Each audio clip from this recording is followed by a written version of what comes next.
Breaking news coming in at this hour from Iran. Now, there seems to be protests that have erupted after the exiled prince's call in Iran. Now, in the latest that we're tracking, the US President Donald Trump has said that Iran is not doing well. The US President has further gone on to talk about Iran's protests and has gone on to say that will hit Iran if they kill rioters. This, of course, is an open statement that's been issued by the US President, an open threat that has been issued to the Iran establishment, where he's gone on to say that he will hit Iran if they kill rioters. Important information we're tracking. This comes as there seems to be nationwide anti-government turmoil that has spread in Iran. There are massive protests happening in Iran amid the economic crisis. Well, on this, we have my colleague Arjun joining us on the broadcast. Arjun, walk us through the details. There seems to be an open threat that's been issued by the US President Donald Trump. That's the latest in a series of protests, in fact, that have been going on ever since the 28th of December. I'd like to point out here now the genesis of these protests, which are also being dubbed as the Grand Bazaar protests of Iran. It's literally bazaar versus barricades in the country since the 28th of December. Now, that's the day where $1 reached a worth of 1.45 million riyals. That's correct. So the riyal dipped. Merchants in Tehran shut down their shutters, and well, for the regime, we all know how it's been cracking down on protesters. It's nothing new. We've seen it happen so many times after the Islamic Revolution of 1979, the latest episode in 2022, the Masa Amini protests, and now we have the total economic collapse, with the Supreme Leader Ayatollah Ali Khamenei even coming out after offering the protesters a relief of $7 per month, and then using his state machinery to crack down on the protesters. Now, through these days, we're also getting to learn that more than 36 protesters have in fact been killed. The protests have spread to 111 cities across Iran as we speak. And now the latest in the string is exiled Prince Pahlavi coming out and asking protesters, rather telling protesters, urging them to take to the streets. And now Donald Trump has stepped in, warning Ayatollah Ali Khamenei and the Iranian regime, which has been ruling with an ironclad grip for years now, to not harm or kill protesters. Back to you, Reed. Right, absolutely, Arjun. Thank you so much for joining us and sharing those updates with us. Well, massive protests have erupted across Iran as anti-government protests have escalated. Now, it's important to understand that large anti-government demonstrations are currently taking place across all of Iran, including the capital city of Tehran. Now, it is the 12th night that protesters have taken to the streets, visuals present on your screens at the moment. Now, this, of course, is a wave of unrest sparked by the country's economic crisis. While Iran's state broadcaster IRIB's state building was set on fire by civilian protesters in Isfahan, this is the central Iran part. Visuals present on your screens at the moment, of course, smoke present there billowing from, of course, the building. Now, there were also chants of deaths to the dictators that have been heard in Iran, and the country's state broadcasting building went up in flames. Visuals present there on your screens. Well, apart from this, there were also pro-monarchy slogans chanted in the capital city of Tehran. Now, long live Shah were the chants that rang through the streets of Tehran as the exiled crown prince gave repeated calls for the protesters to take to the streets.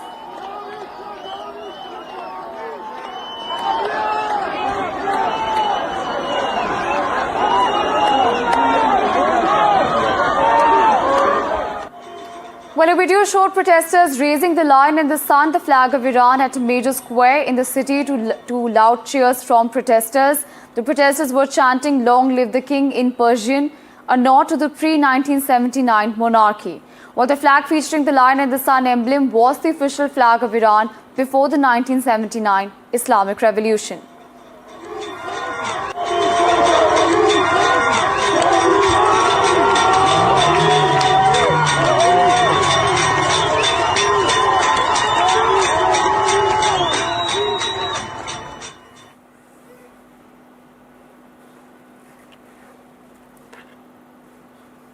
But Iranian protesters have stepped up their challenge to the clerical leadership with the biggest protest yet of nearly 2 decades of rallies as authorities have cut internet access and the death toll from a crackdown has mounted.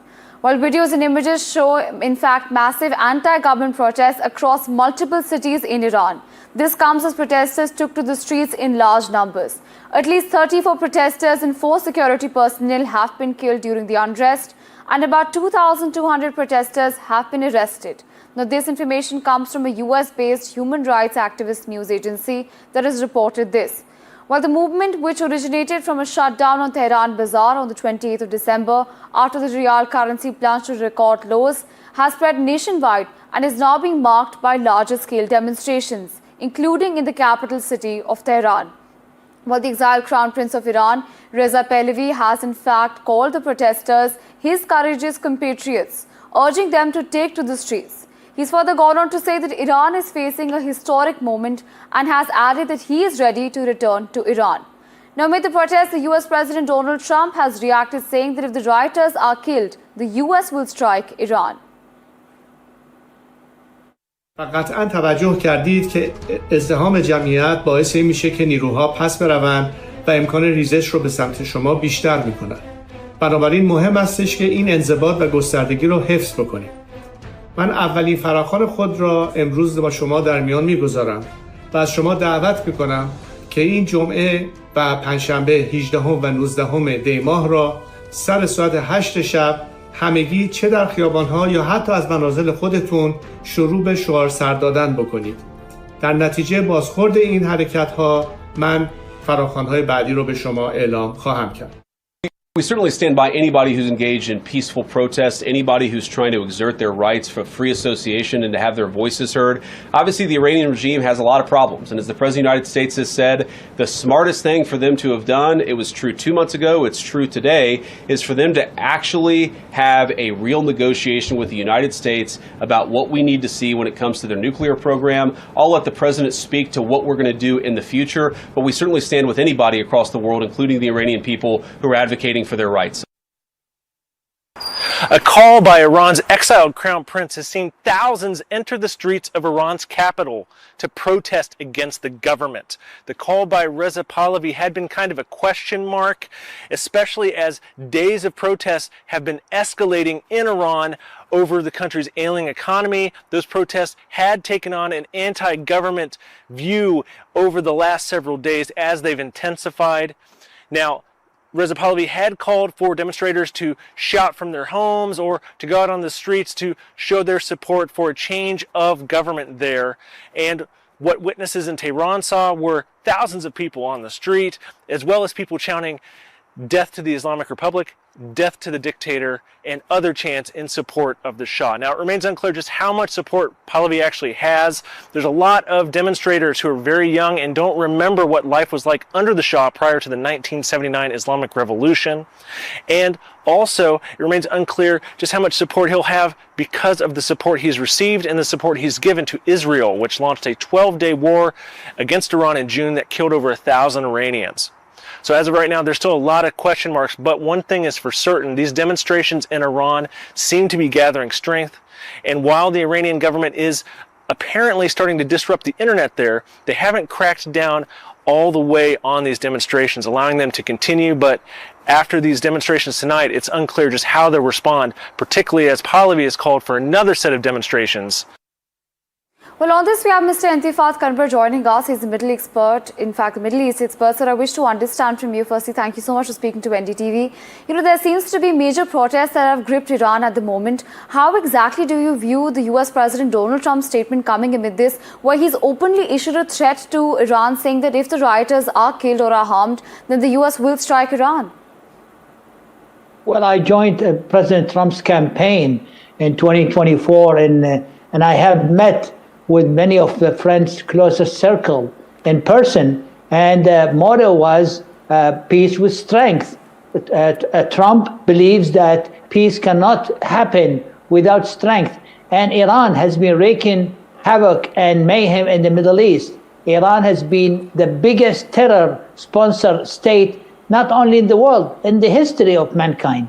And I think the toppling of this heinous regime who is oppressing their own people for 47 years. Look at your country, India. It's a great country which has the biggest democracy in the world. We're all proud of it.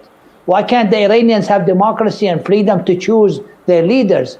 Why an ailing 90 years old Ayatollah imposing his backwarded idea on one of the most advanced and civilized people in the Middle East and the world, the Iranian people? I think the Iranians deserve their freedom. And I think President Trump has made the right move. The thing started, by the way, when President Trump killed Qasem Soleimani, the biggest terrorist in history, who was killed 6 years ago. Since then, the Iranian regime deterioration continued. But after October 7th and the 12 days war, the Iranian regime lost a lot of their strategic depth. They lost Hezbollah, they lost Hamas, they lost the Houthis, and now they lost one of their most strongest and important allies, Venezuela.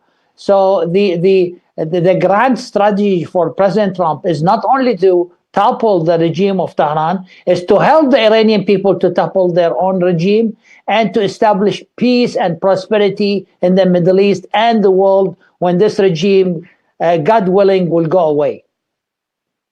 Very important, and you've rightly mentioned that Iran does deserve a democracy, but the question of course at hand is the fact that does the Reza, the crown prince who has been in exile, does he have that amount of support on ground in Tehran? Well, I tell you one thing, the difficult and the uphill work has not started yet. Iran and His Excellency the Shah will find out that Iran is no longer what it used to be. It's divided, it's fragmented. There has to be new ideas for a new constitution. I would advise for federalism. Many experts here in Washington are fearful that if Khamenei falls down, Iran will be fragmented to several countries. I wish the Iranians could live together. Arabs, Persians, Baluch, Azaris in one country, but I don't think a central rule of Iran will work anymore. But I would leave this to the Iranian people to decide. I'm here to advise and to stand by them and stand by the people of Iran. Well, so there's also this argument that, of course, the 1979 Islamic Revolution was something that may not be present within the conscience of the people, given the fact that many of them were not around the time when it happened. Do you perhaps think that that could be one of the factors, that could be one of the driving nostalgic factors, something that could be a ray of hope for, of course, the Reza, who could come in and usher perhaps a better way of life for them? Well, even if the young generation have lived through the days of the Shah, freedom, you don't have to be taught to be free. Freedom, we are born with freedom. They have seen movies, they have seen documentaries, they have heard from their grandfathers and mothers and fathers how much better was the situation in Iran. Iran is a very, very rich country. Why the Iranian people has no food to eat? Why the Iranian people have their currency worth less than a piece of paper? All because the regime of Iran and Khamenei is paying these monies for terrorism to Hezbollah, against Israel, against the Arabs, they have destroyed at least 5 countries in the Middle East. All these taken from the money which is owned by the Iranian people, which could go back to the Iranian people. And I support and I pray to God the Iranian people will prevail and win this war. And I support President Trump's call for punishing whoever killing those innocent demonstrators. Right, absolutely, Conrad. Thank you so much for speaking to us, for speaking to NDTV. It was a pleasure speaking to you.